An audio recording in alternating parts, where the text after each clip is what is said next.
Hello, I'm Brian Scott-Smith for World Risk and Insurance News, and this is our Week in Review. Last week on RIN TV. Our Global Roundup included a security flaw that could affect 70% of all sites on the web.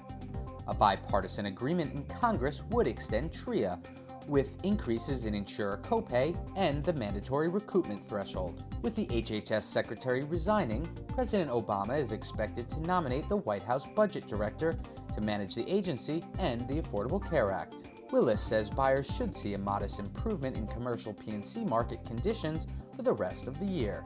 The U.S. Census Bureau revealed stats on hurricane risk, and Colorado State University released its forecast for a mild hurricane season ahead.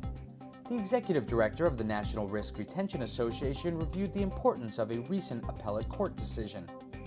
The editorial director of Reinsurance magazine reviewed trends in reinsurance, including softening rates, growing alternative capital, and growth in the Middle East and North Africa. And we began our coverage of Ex-ceed-ance 2014 with a two-part interview with RMS Chief Research Officer Dr. Robert Muir-Wood, who explained why water is a new wind in hurricane risk and why past data is not the only key to climate risk modeling.